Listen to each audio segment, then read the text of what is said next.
السلام علیکم ورحمۃ اللہ وبرکاتہ۔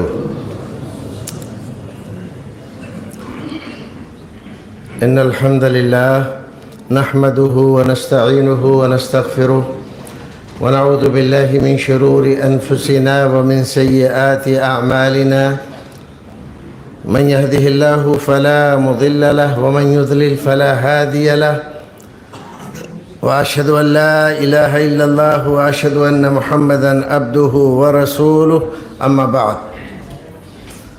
أعوذ بالله السميع العليم من الشيطان الرجيم بسم الله الرحمن الرحيم إنما يعمر مساجد الله من آمن بالله واليوم الآخر۔ جناب صدر، معزز علماء کرام، حاضرین مجلس اور میرے دینی اور ملی بھائیوں،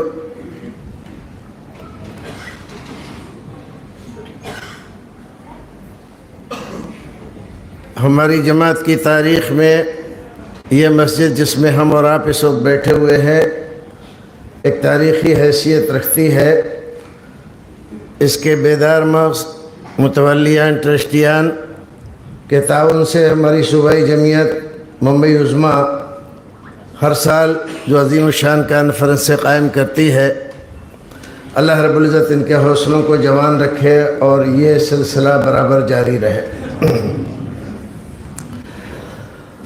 آج کی اس مجلس میں میرے خطاب کا موضوع ہے اصلاح معاشرہ میں ائمہ مساجد و ٹرسٹیان کا رول۔ ایک نہایت ہی عمدہ موضوع ہے اور ضرورت تو ایسی ہے کہ اس موضوع پر تفصیل سے اور ایک سے زائد خطبہ حضرات بیان فرمائیں، کیونکہ مساجد کا جو مقام اسلام نے رکھا ہے اس مقام کو ہم نے بہت حد تک ڈیمیج کر دیا ہے، اور خاص طور سے ہماری نوجوان نسل کے ذہن میں مساجد کا جو تعارف ہے وہ عظمت کے ساتھ نہیں ہے، بلکہ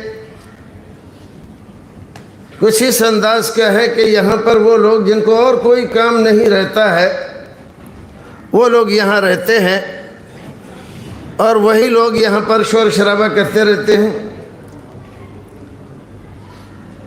جبکہ مسجد اسلامی سماج کے لیے بنیادی اینٹ کی حیثیت رکھتی ہے۔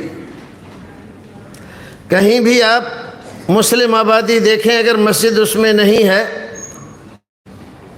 تو آپ اندازہ لگائیں گے کہ تھوڑے ہی دنوں کے بعد بے راہ روی، بے دینی، فحاشی، عریانیت، بدعات، شرکیات، تمام چیزیں اتنی تیزی کے ساتھ پھیل جاتی ہیں کہ پھر ان کا ختم کرنا بڑا دشوار ہو جاتا ہے۔ لیکن اگر مسجد وہاں پر رہتی ہے تو اس کی برکت سے، جمعوں کے خطبوں کی برکت سے، ائمہ حضرات کے بیان اور دروس کی برکت سے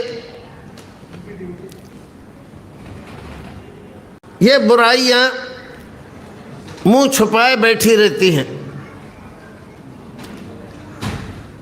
ہم اگر اسلام کی تاریخ میں دیکھیں تو رسول اکرم صلی اللہ علیہ وسلم ہجرت کر کے مکے سے مدینہ پہنچتے ہیں، اور ایک صحابی کے گھر میں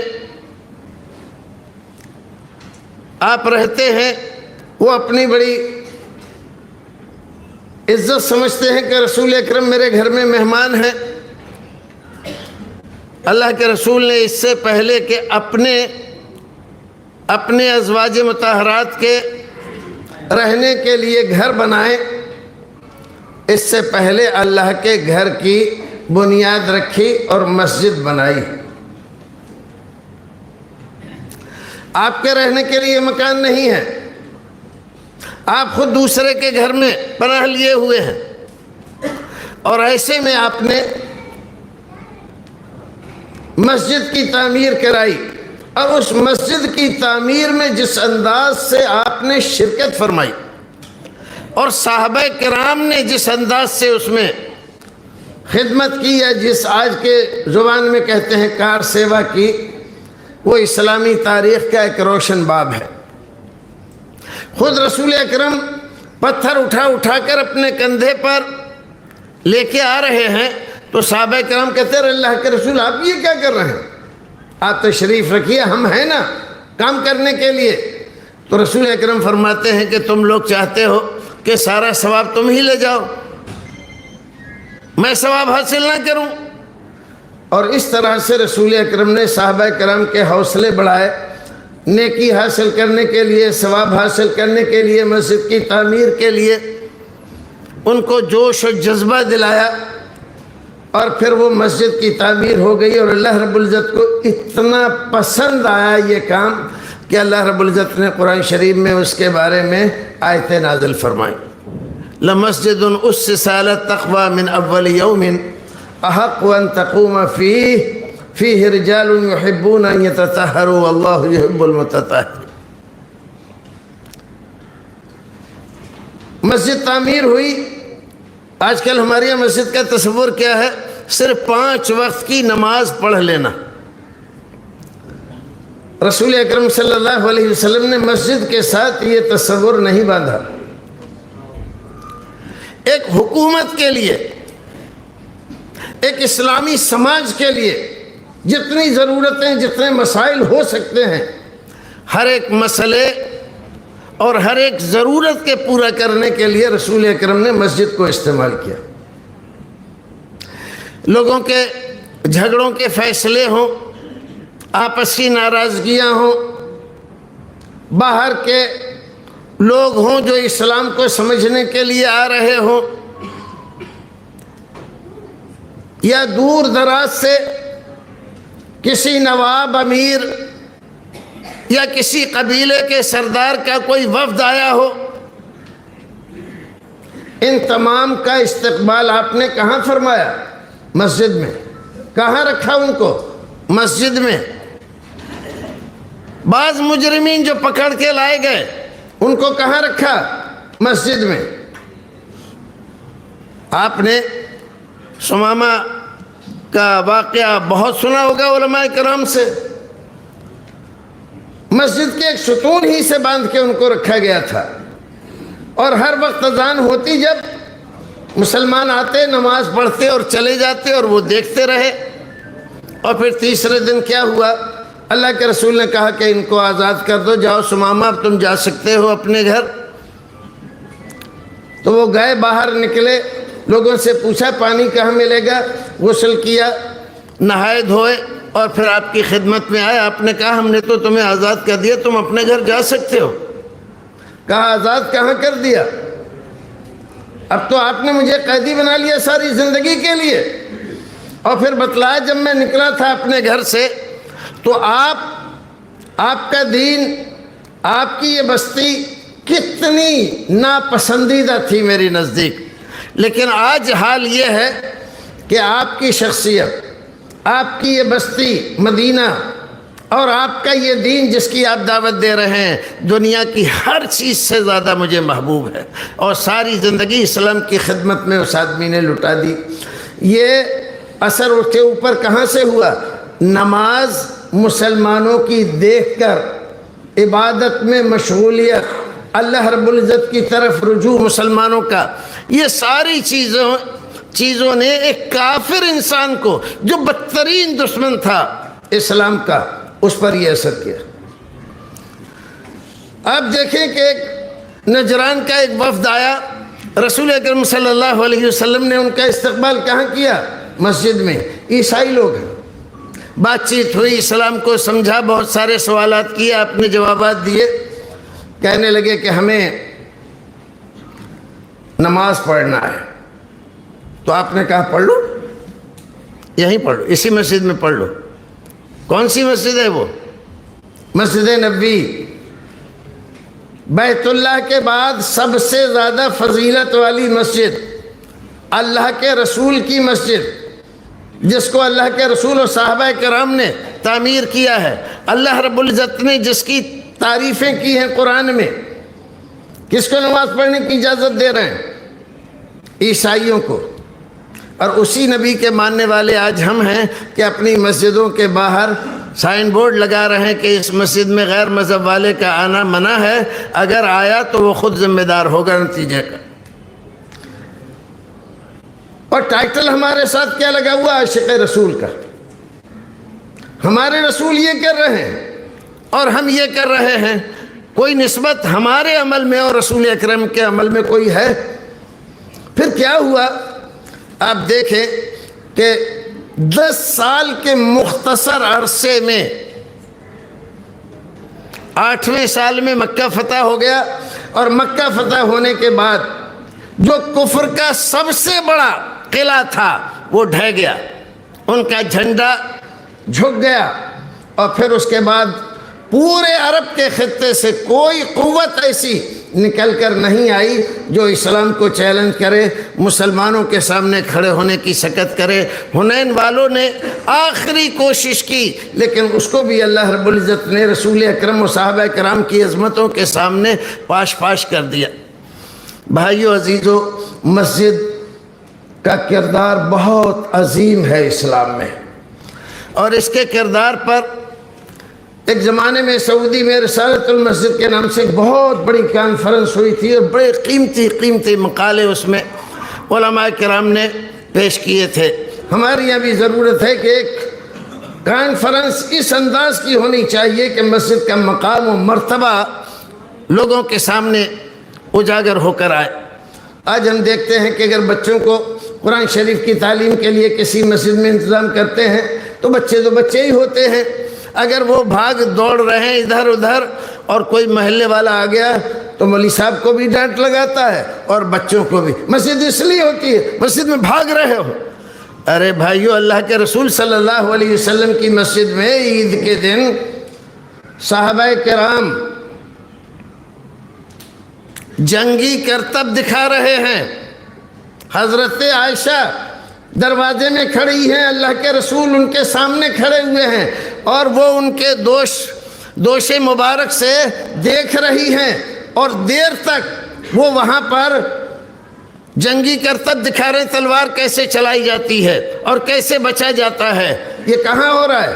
مسجد میں ہو رہا ہے۔ آپ نے مسجد کو کیا کر دیا؟ دیگر ادیان کے لوگ جیسے اپنے عبادت خانوں کو بنا رہے ہیں، ویسے آپ نے کر دیا۔ اسلام نے یہ تصور مسجد کا نہیں رکھا ہے۔ مسجد یہ ہمارا پارلیمنٹ ہے،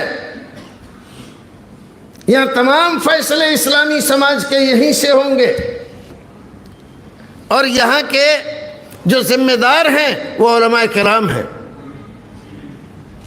ان کی توجیہات کے بغیر کوئی بھی بات سماج میں جاری نہیں کی جائے گی، اور یہی وہ پلیٹ فارم ہے جہاں سے تمام بدعات کو ختم کرنے کے لیے پلاننگ کی جائے گی۔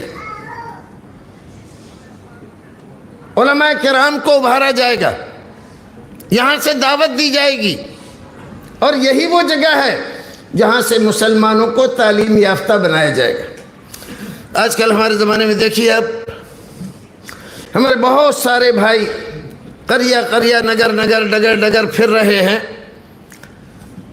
اور کہہ رہے ہیں ہم دین کی تبلیغ کر رہے ہیں۔ ماشاءاللہ، اللہ رب العزت ان کے جذبے کو اور بڑھائے۔ وقت لگا رہے ہیں، پیسہ لگا رہے ہیں، بڑی بڑی محنتیں اور کوششیں کر رہے ہیں۔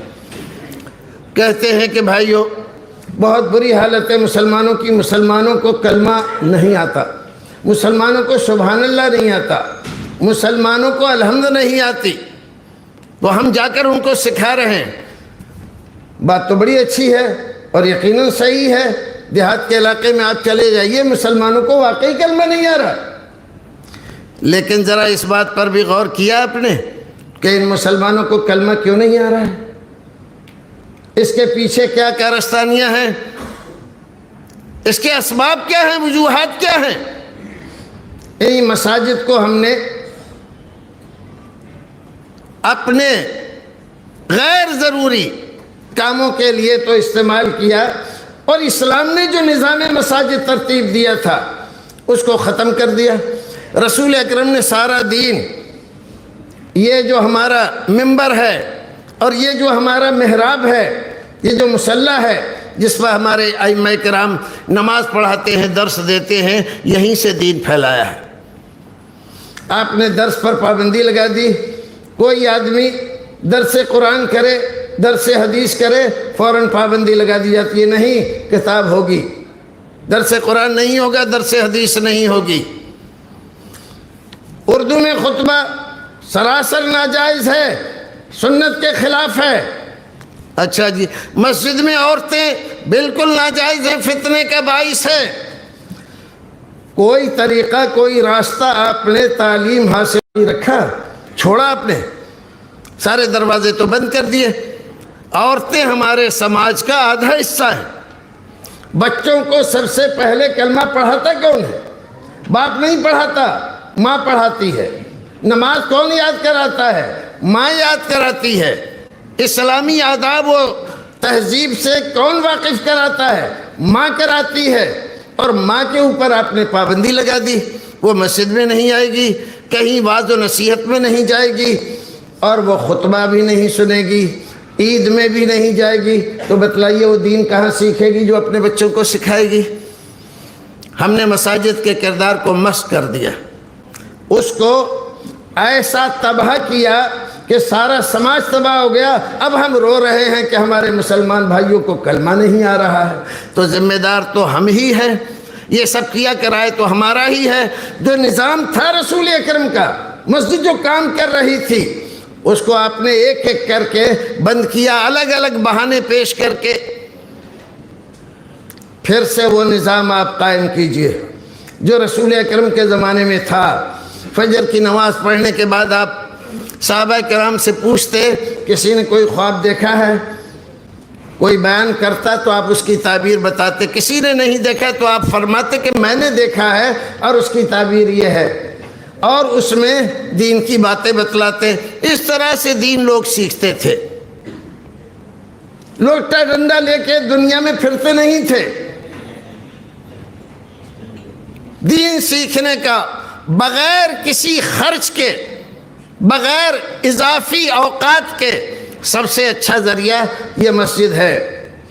تو بات دوسری طرف نہ نکل جائے، میں اس بات کی طرف آتا ہوں کہ مسجد کی بنیادی حیثیت ہے اسلامی سماج میں، اور مسجد کی اس حیثیت کو ہمیں بحال کرنا چاہیے، اور اس کے سب سے پہلے ذمہ دار ہیں ائمہ مساجد۔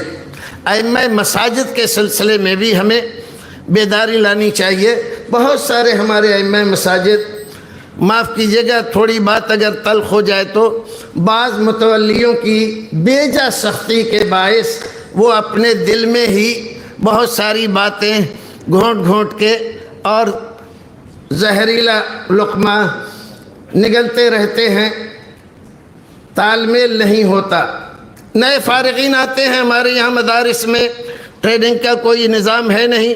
تمام محکموں میں، پولیس کا ہو، فوج کا ہو، ٹیچر کا ہو، ڈاکٹر کا ہو، انجینئر کا ہو، تمام میں ٹریننگ ہوتی ہے۔ ہمارے یہاں علماء کے سلسلے میں کوئی ٹریننگ نہیں ہوتی، تو آ جاتے ہیں یہاں پر اتنے حساس ہوتے ہیں ہمارے بعض علماء کرام۔ اگر کسی متولی نے، کسی نمازی نے کوئی معمولی سی کوئی بات کہہ دی، مولوی صاحب نماز تھوڑی لمبی ہو رہی ہے، تھوڑا مختصر کریں، تو اب وہ اگلے دن پڑھائیں گے تو آدھے گھنٹے کی نماز 4 رکعت کی پڑھائیں گے۔ اور اگر یہ کہہ دیا کہ مولوی صاحب بہت جلدی پڑھا رہے ہیں تو لمبی کر دی، کہا لمبی ہو رہی ہے تو اتنی جلدی کر دی کہ پتہ ہی نہیں چلا کب ختم ہو گئی۔ یہ نہیں ہونا چاہیے۔ یہ جو متولی حضرات ہیں، ہمیں ان کا شکریہ ادا کرنا چاہیے۔ دیکھیے، دعوت و تبلیغ کی اصل ذمہ داری علماء کرام ہی پر ہے، یہی اصل ذمہ دار ہے۔ وَلْتَكُمْ مِنْكُمْ أُمَّةٌ، یہ امت جو ہے یہ علماء کرام ہی ہیں، یہی نائب رسول ہیں، یہی دین کے علمبردار ہیں۔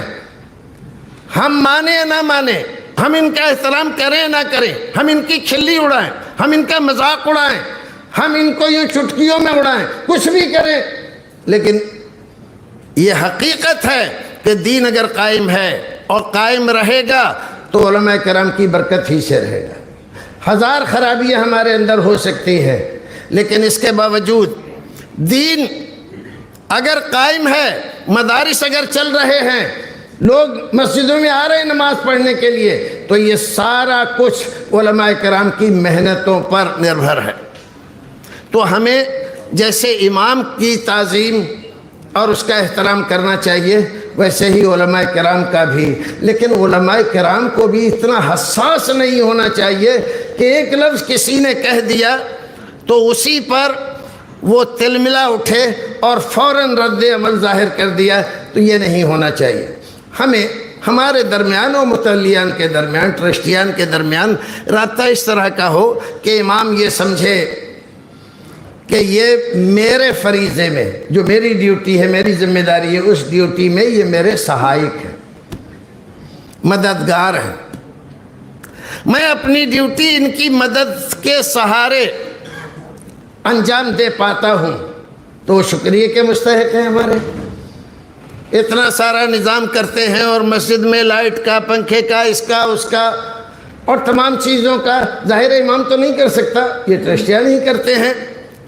تو آپس میں تال میل ہونا چاہیے، پیار محبت ہونی چاہیے اور ایک دوسرے کا احترام کرے۔ ٹرسٹیان امام کا احترام کرے، ہمارے امام ہیں، قابل احترام ہے۔ محلے کا کوئی آدمی بد دماغ آ کر امام کو اگر کچھ کہتا ہے اونچ نیچ، تو سارے ٹرسٹیان کو امام کی سپورٹ کرنی چاہیے۔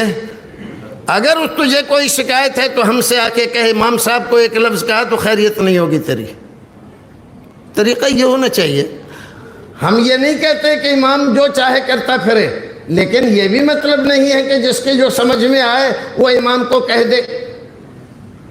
ادب، تہذیب، جس دین کی ہم بات کر رہے ہیں اس میں اتنا بتلایا گیا ہے کہ کسی اور دین میں نہیں ہے۔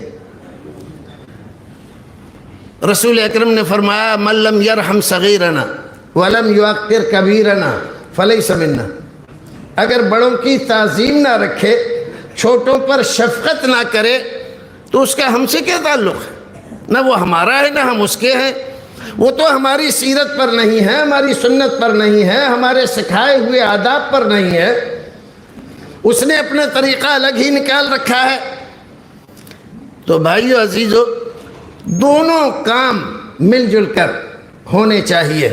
بات آگے چلتے ہیں۔ رسول اکرم صلی اللہ علیہ وسلم نے ائمہ کے بنیادی اوصاف بھی بتلا ہے کہ امام کیسا ہونا چاہیے۔ آج کل تو ہمارے یہاں ٹرسٹیان امام کی تعین جب کرتے ہیں، رکھتے ہیں، تو کیا دیکھتے ہیں؟ مولوی صاحب کچھ قرآن شریف پڑھیے۔ قرآن شریف پڑھا اس نے، آواز اچھی لگی، کہا کہ ٹھیک ہے۔ لیکن کیا رسول اکرم نے یہ معیار بتلایا ہے؟ ظاہر ہے کہ نہیں بتلایا ہے۔ آپ نے تو فرمایا اجعلوا ائمتکم خیارکم، جو تم میں سب سے اچھے ہوں، تقوی، طہارت، پرہیزگاری، دینداری، ادب، تہذیب، اس کو امام بناؤ، اس کو امام بناؤ۔ اور ہم نے ان چیزوں کو ثانوی کر دیا ہے۔ ہم نے اپنے بچپن میں دیکھا کہ ہماری مساجد میں اگر کوئی ڈڑکٹا آ کر نماز پڑھانے کے لیے کھڑا ہوتا تھا تو ہمارے بعض بزرگ اس کو پکڑ کے مصلی سے پیچھے کر دیتے تھے، پیچھے ہٹو، تم نماز پڑھانے کے اہل نہیں ہو۔ اور آج کل ہمارے یہاں عام یہ وبا ہے ائمہ کرام میں۔ تو کیا ہے کہ وہ جو تقوی کی بات رکھی تھی شریعت نے، خیار اور اچھے ہونے کی بات رکھی تھی، اس کو ہم نے اڑا دیا ہے۔ اب ہم اس کی آواز پر ریجھ رہے ہیں، اچھی لگ رہی ہے تو یہ امام صاحب بہت اچھے ہیں۔ تو یہ معیار نہیں ہے۔ تقوی، پرہیزگاری، نیکی، دینداری، حسن سلوک، حسن معاملہ، حسن کلام، یہ چیزیں معیار ہونی چاہیے امام کے لیے۔ ایک اور معیار بتایا، امام ایسا ہونا چاہیے کہ اگر وہ بات کہے تو اس کی بات لوگوں پر اثر کرے۔ فصاحت بیان کی کچھ نہ کچھ صفت اس کے اندر پائی جانی چاہیے۔ بات کہے تو صاف کہے، لوگ سمجھ جائیں کہ یہ کیا کہہ رہے ہیں۔ اب وہ کچھ کہیں اور لوگ کچھ سمجھیں تو ظاہر ہے کہ اپنے بنیادی ضرورت پوری نہیں ہو رہی ہے۔ اسی کے ساتھ حکمت امام کے اندر بہت ہونی چاہیے۔ کسی نے کچھ کہا تو اب یہ دیکھے بات ٹھیک ہے یا غلط ہے۔ اگر غلط ہے تو اس کا انکار کرنا، نہیں یہ نہیں ہو سکتا، یہ طریقہ نہیں ہے۔ یہ دیکھیں کہ اس کے دل میں ایک بات پیدا ہوئی ہے، اس کو ہم کیسے نکال سکتے ہیں۔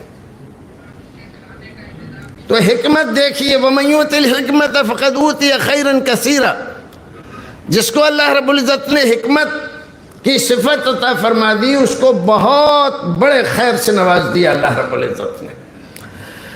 تو امام کے اندر حکمت ہونی چاہیے، اور ہر ایک آدمی سے اس کے مرتبے کے اعتبار سے بات کرے۔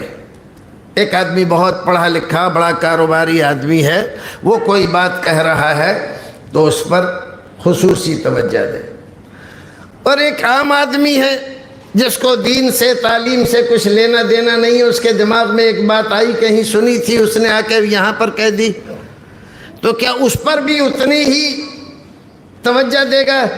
نہیں، ظاہر ہے کہ یہ اتنی توجہ کا مستحق نہیں ہے۔ تو سب کو بیلنس بنا کر چلنے کی کوشش کرے، اور امام کے لیے کبھی یہ ضروری نہیں ہوتا، نہ کسی عالم کے لیے یہ ضروری ہوتا ہے کہ جب سوال کیا جائے اس سے فوراً اس کا جواب دے، نہیں دے گا تو یہ مانا جائے گا کہ ان کو کچھ نہیں آتا ہے۔ ایسی بات نہیں ہے۔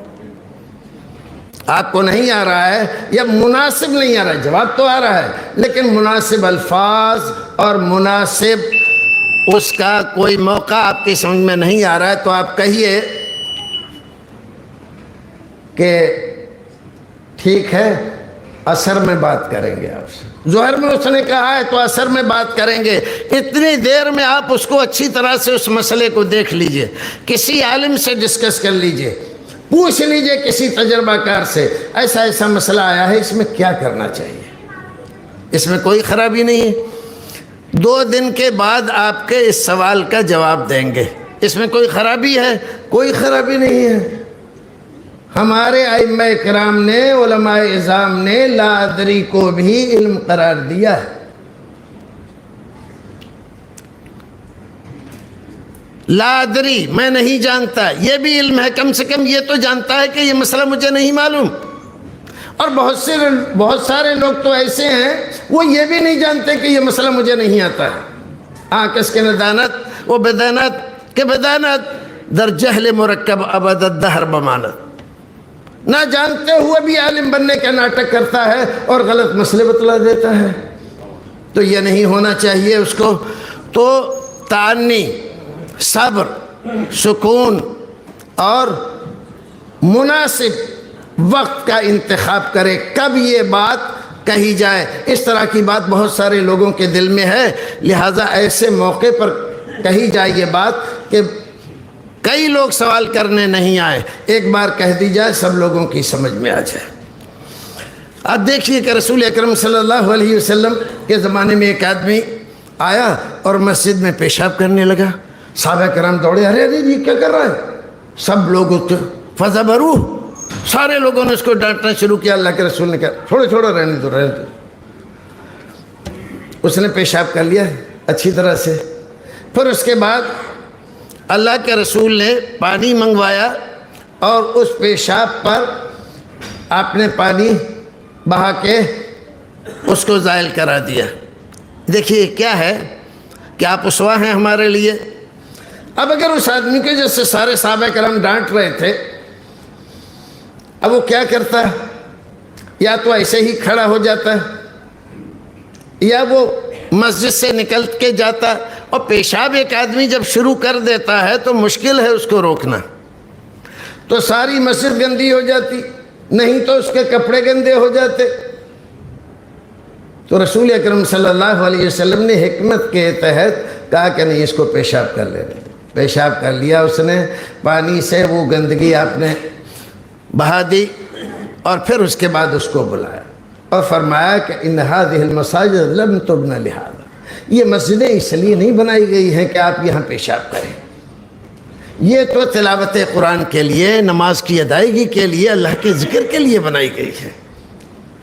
اب جانتے ہیں حدیث میں کیا ہے اس کے بارے میں؟ اس کو رسول اکرم کا یہ اسوہ اتنا پسند آیا دعا کرنے لگا اے اللہ میرے اوپر رحم فرماؤ، محمد کے اوپر رحم فرما اور ہمارے ساتھ کسی کو شریک مت کر۔ یعنی محبت اس کے دل میں جو آپ کی طرف سے ہوئی، وہ کیسا عجیب عمل ہے۔ تو ہمارے اندر بھی کوئی بچہ ہے، کوئی اور ہے، اس طرح کی کوئی حرکت کر رہا ہے، تو آپ جلد بازی میں اسے، جیسے آج کل لوگ کرتے ہیں، موبائل کا عام وہ ہے، لکھا بھی رہتا ہے موبائل بند کر دیں، یہ کر دیں، پھر بھی کسی کا کھلا رہتا ہے۔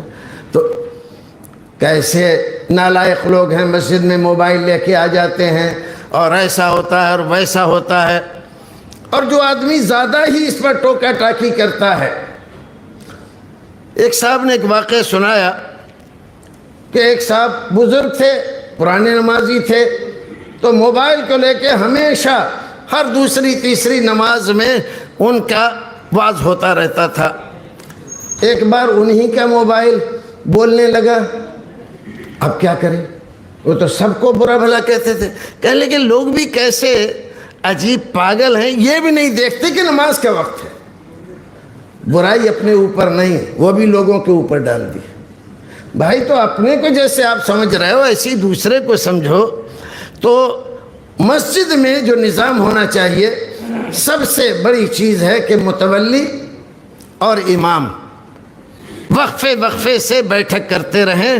تربیتی نظام، دعوتی نظام، تعلیمی نظام اور تہذیبی نظام، زبان اردو کی تدریس کا نظام، ہماری تہذیب اور ہماری تاریخ کیسے باقی رکھی جائے اس کا نظام، یہ ساری چیزیں آج کے زمانے میں ہر ضرورت سے زیادہ ضروری ہو رہی ہیں۔ ہمارا سماج اردو کی تعلیم سے باہر ہو رہا ہے اور اس کو ہمیں باقی رکھنا بہت ضروری ہے۔ پروردگار ہمیں اور آپ کو نیک عمل کرنے کی توفیق عطا فرمائے۔ السلام علیکم ورحمۃ اللہ۔